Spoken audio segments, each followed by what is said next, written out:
Is there anyone on the planet who has not salivated over a column written by John Mariani? In a 30-year career, he has become the most influential food and wine critic of our time, and certainly has steered us to and away from the best and the worst of dining experiences. But his genius is not in what he's already led us to know. It's his knowledge of what's still ahead.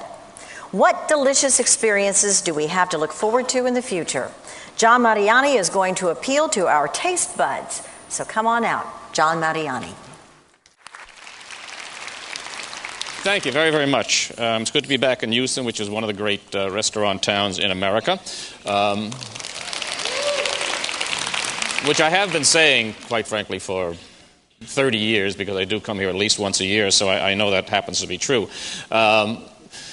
You probably thought that after lunch you'd have just this light-hearted guy talking to you about food and wine and so forth, but I take what I do very seriously, I take the subject very seriously, and when you're following economists and psychiatrists and people like that, you have to bring a certain gravitas to the question of what's the future of fine dining, which I do take very seriously, and I'll tell you why as I move through my talk. Fine dining it's very schizophrenic at the moment, which is to say that there are more and more haute cuisine, fine dining rooms going out of business in every city in the world, while at the same time, with the exception of Las Vegas, but that's another story. But on the other hand, what you have is the rising of what used to be second-tier restaurants that are now run most specifically in the United States and to a large extent in London by a new generation of young cooks and chefs who learn from their elders of a generation ago who were the sons and daughters, culinarily speaking, of people like Alice Waters, Mark Miller, Wolfgang Puck, and others who started back in the 70s to question why American food could not be as good as European food and Parisian food. By the same token, it had to have an American flair to it. And tomorrow, or a couple of days from now, I'm going to Dallas, where Dean Fearing, Stephen Piles, and several others who were part of the New American Texas movement at that time are still cooking better than ever. So what has really happened is, while a lot of the pompousness and the pretension that goes with what we call haute cuisine or fine dining is in fact disappearing for a couple of distinct reasons, one of which it's too damn expensive. When you think that in Paris, a 2- or 3-star restaurant, the appetizer alone will cost you $85 and the entree perhaps $150. This is before wine. Fortunately, in France, they put the tax and the service in with those prices. But we are talking about an elitism, which was never really any different 20, 30, 40 years ago. But at least back in the 1950s and 60s and 70s, when the American dollar was strong, Americans could go over there and eat at those places and generally fill those kinds of restaurants. What has happened to fine dining at that level and the kind of food that they are serving is now it exists in order not to so much show off the craft of the chef as to justify those prices, which is to say that if we were to open up a 3-star menu in Paris right now, I would say that 60% of those dishes or more would have either or all of these 3 ingredients in every dish: caviar, foie gras, and truffles. Not that I mind eating those things, these are wonderful things, but that is how they justify these prices. Ask them to do something wondrous with a piece of chicken, a really good chicken. Ask them to do something wondrous with mullet or one of the lesser fishes that swims the sea. Then it gets more interesting below that 3-star level, and it becomes much more interesting when you have young American and, as I said, British chefs, Italian chefs, and Spanish chefs who are not so much beholden to a classic repertoire, which is based on those exact ingredients I just noted, so that much more interesting stuff is being cooked out there by young chefs in other countries. And the French, while I would fly any of us over there and tell you where to go to eat in France at the 3-star level, the bistro level, I'd be very happy to do so, and perhaps in the Q&A we can do that. By the same token, the more exciting, the more intense flavors, the more delicious varieties of foods spicings are being done elsewhere, and nowhere more so in the breadth and depth of the United States. By the same token, as I said, this pompousness and the expense is part of American dining, but it's going away, evaporating very, very fast. A lot of it has to do with people. Americans do not want to, especially, I'm talking mostly about American men now. American men, for some reason, think putting on a jacket or a jacket and tie is somehow reprehensible. It just drives them crazy to throw the... I'm not sure what you're applauding for, whether you're applauding for the jacket and tie people or the non-jacket and tie people. What it has meant is that certain elements of fine dining, which was part of the experience, to go to a beautiful restaurant, impeccably set, fine linens, good silverware, good glassware, candles, et cetera, with women who came beautifully dressed, that is vanishing very, very quickly, and I do regret that. But they did sow the seeds of their own destruction because, again, they became very, very elitist.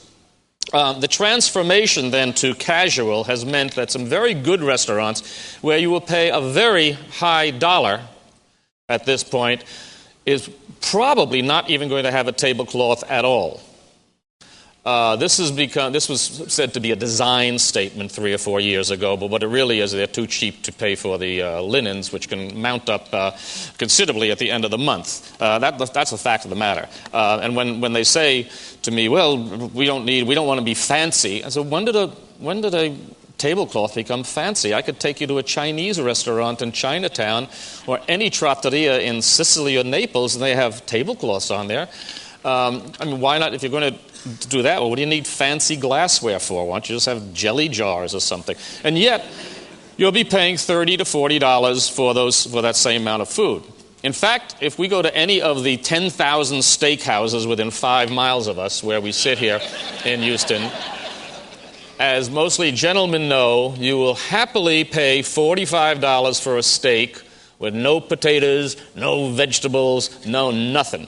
But you go to a good American, Italian restaurant, especially an Italian restaurant, and they charge you $28 for red snapper with just beautifully sauced and with roasted potatoes, and you balk. It's a very American thing. The steakhouse, talk about not so much the death of fine dining, but the future of dining at that level seems very secure. The Atkins diet had a great deal to do with that. It made it okay again to eat massive quantities of protein and not feel guilty about it. There's no question about that. But that faded to a certain extent. But steakhouses are where it's at. And when you're talking about expense accounts, which is, again, usually and largely a man's prerogative in the business world, you are really talking about the fact that most guys would be happier to go to a steakhouse than go to some French restaurant or some Italian restaurant where they really don't know if they like to eat that kind of food. So the future of fine dining is secure, but there's no question in my mind that it's going to reach a point of expense and finickiness and pretentiousness that you find in places like Alan Ducasse's restaurant. He owns about 22 restaurants now. Gordon Ramsay, the guy with the foul mouth on TV, he has about 15, 16 restaurants, none of which they are ever in, none of which they cook at all. And this is another aspect that 20 years ago, if you went to a fine dining restaurant owned by chefs like that, whether it was in New York or anywhere else, those guys would be there cooking. They took enormous amount of pride in it, and that has vanished. The corporate chef, like a Ducasse or an Emeril Lagasse or any of the TV chefs, Mario Batali's. The corporate chef now prides himself on not boiling water, and yet you're paying a very high price for that boiled water at their restaurant. I think we have hit a plateau. They're being very, very careful about prices right now. In London, they are aware that Americans are not going to spend $300 a person because of the pound sterling. The other aspect which is going to affect fine dining or dining of any kind is what I call the nutritional terrorists. And these are the people who, largely vegans, many members of PETA, for the ethical treatment of animals, and specifically the Center for the Science for the Public Interest out of Washington, D.C., which will find horrors in everything you eat. There is nothing you cannot eat that they will not find abhorrent in terms of your health, which they're really concerned about, or the animal's health, or the vegetable's health, or somebody's health. And I just, in USA Today, on the plane yesterday, a Republican, this is curious, a state Republican, John Reed, where is he from?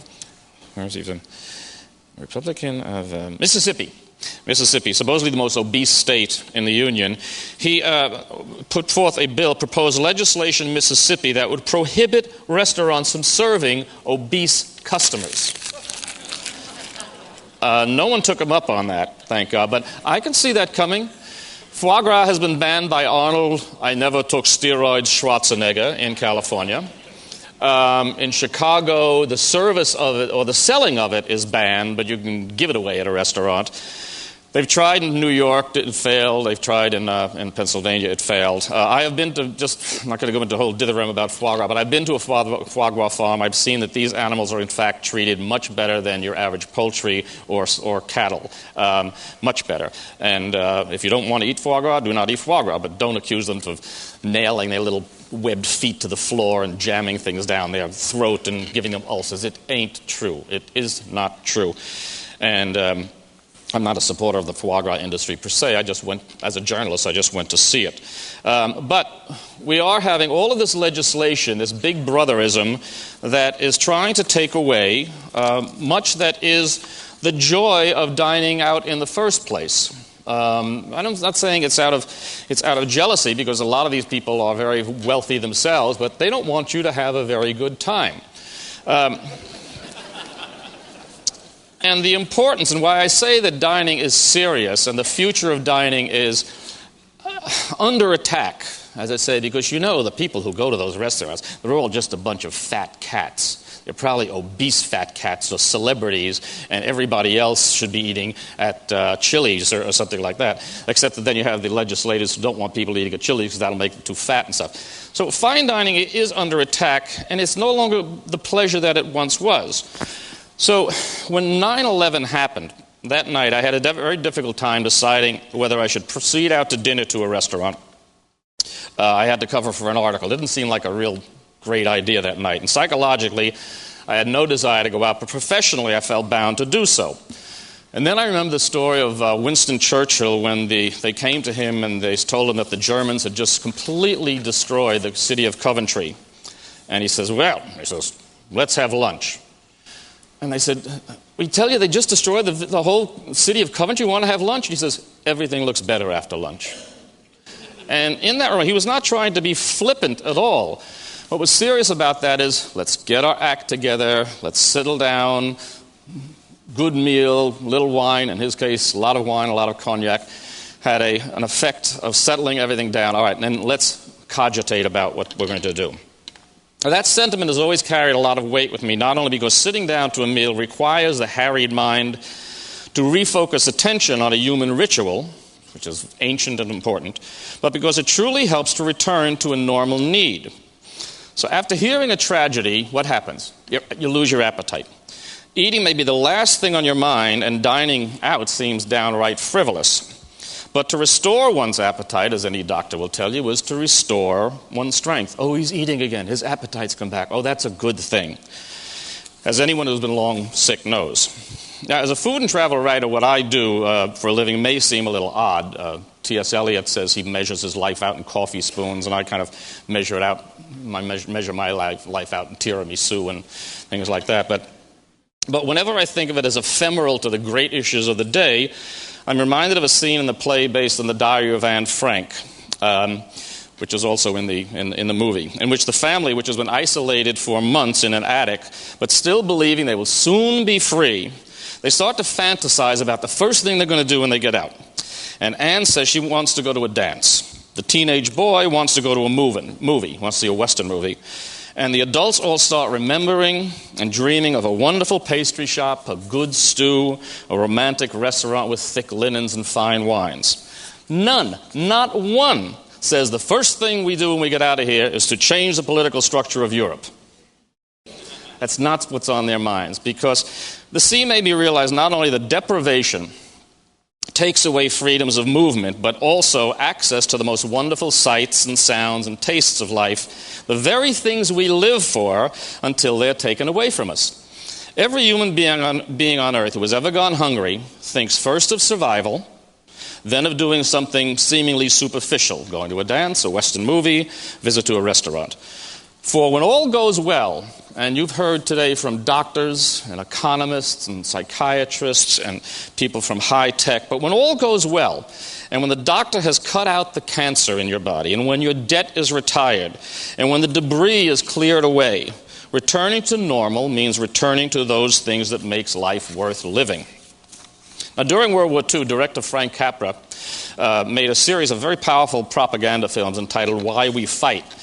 And if seeing yet again the cheesecake photos, an interesting turn of phrase, of Rita Hayworth and Betty Grable in the servicemen's lockers, they always see that seems pointedly nostalgic, that does not destroy its touching allure, that they were fighting for the girl back home, especially if you look like Rita Hayworth or Betty Grable. Why We Dine, then, to me, is as reasonable a proposition as any other, because once we survive the inevitable rigors and horrors of life that must be endured, then we want to go out and eat. Animals feed, man eats, said Brillat Savarin, but only a man of culture knows how to dine. So I carry on extolling and criticizing our world's food culture, sometimes whimsically, sometimes with vitriol. For the importance of dining out, and why I am concerned about the future of dining in the world, because you have the nutritional terrorists and you have religious fanatics who want to jam their ideas about what they can eat down our respective throats. So the importance of dining out, drinking good wine, which is always a restorative, and falling in love under the spell of candlelight at the dinner table, is to enjoy, in fact, all that the terrorists, especially those whose religious fanaticism seeks to deprive people of all pleasure, would seek to destroy. And one of the great things when you're watching all the horrors coming out of Baghdad and elsewhere in the world, and then a report comes on and says, things seem to be calming down, the restaurants are open again. That is a signal fact that things are getting better. And the restaurants are almost flocked within hours. We can venture out. There's light on the street. Let's go to a cafe. Let's go to a restaurant. It is essential, so that by indulging in life's passions, we do much more than just live out our lives. We gain strength in the belief that they are part of the goodness of man. So this is why, as I said, I take this very, very seriously, and why I travel the world in search of the good food, the bad food, and food culture, so that whenever I go to Italy, I really don't want to go to a Chinese restaurant, and if I go to China, I certainly don't want to go to an Italian restaurant. But one of the aspects of the future of fine dining is the homogeneity, rather than the heterogeneity, that I find very, very disturbing. Which is to say that if we were to go to Hong Kong today, the finest restaurants in Hong Kong are largely going to be French or Italian. There's going to be a Ducasse restaurant there, that sort of thing. And if we go to New York or Las Vegas, as I'll say a little bit about Las Vegas in a minute, or Los Angeles, you're not getting food that is specific and indigenous so much as this kind of globalism by which the food in the restaurant in New York tastes pretty much like the food, even if it's better than it used to be, pretty much like the food that you can get in Istanbul these days. And the Istanbul food, of the Turkish food, you'll find that in little ethnic spots here and there in New York or Los Angeles. But generally what is being aimed for is this global cuisine that is 30% French, 25% Italian, then there's some grilling in there, which is quite American, and then there's the Asian spices. Now, of course, remember that the reason we are all sitting here in the U.S. of A. is because Columbus came looking for what? Gold? No. Land? No. Slaves? No. He came here looking, not even for food, he came here looking for a spice route. And he just banged up against the Caribbean islands. and found it was great and sent all of this stuff back, and that's how we all got here. The reason my Italian immigrant family got here was because they were starving in Italy, just absolutely starving. There just wasn't any food under a landlord system. They came to America, they brought Italian food, and they made something called Italian American food, which my wife and I wrote a whole book about. So I want to keep this, and by the way, Italian food is getting much, much better in America for one good reason. In the ingredients that were not available 20 years ago, true virgin olive oil, great balsamic vinegar, fantastic prosciutto, true parmigiano, burrata, all of these things that Italians have had after World War II only started drifting into America in the last 20 years, so that an American kid could cook just as well as a trained Italian chef these days, because now he has access to those ingredients. What he has to keep in mind is either he's going to make Italian-American food, which has its own virtues, I wouldn't have written a book about it, or he says, I want to be authentically Italian. But to globalize everything and for the Michelin stars to go to the most Frenchified restaurants in Italy, or the most French restaurants in New York, I mean, all the Michelin stars in New York, with one exception, are French restaurants. Duh, you know. This is also the reason why in Las Vegas, when Las Vegas wanted to get classy over the last 5 years in its restaurants, it imported French restaurateurs and chefs, all being celebrities who had no intention of being there, or bought a French chef's name like Jean-Georges Vongerichten, an Alsatian name, and said, we'll open a steakhouse. It doesn't matter that you have to be here. So I am fearful. I'm fearful of the nutritional terrorist. I'm very fearful of this globalization where everything starts to taste pretty much the same. And I'm fearful that prices will reach a level where only 1/100th of 1% of the people in any country can eat at fine dining. But what I do love, in the last 10 seconds I have, is that the food and the cooking and the ingredients and the interaction of food culture has never been better, never been deeper, broader, nor higher. And it's important that we all go out to dinner, not to boost our economy, but to boost our own self-image. So eat well and be well, and thank you. John, if I could ask you a question. Mm-hmm. What is your opinion about fusion? We have such an immigrant population in Houston, and the Asian fusion that was so big in California. Do you see a future in that, or do you really like to see the lines drawn and more of a distinction? Well, we've always had fusion cuisine. When I spoke about my people coming from Italy to the United States, no Italian ever laid eyes on a tomato until the 17th century. No Indian in India or Thai or Cambodian ever saw a chili pepper before the 18th century. This is because these things came from the Americas. So that was, as I said, that's why Columbus came. Fusion was a word that was concocted after Nouvelle Cuisine in Paris and in France specifically. Fusion was something that was concocted by very young chefs who thought just about anything can go with anything without having the basis in those cuisines. I spent 2 weeks in Bangkok. I love the food there. I come back and start inserting it into my cuisine. That's what fusion cuisine was. But it has now transmuted into global cuisine, which is why, as I said, everything is starting to taste a little bit the same. So. Okay. Thank you very much. Thank you. Loved it.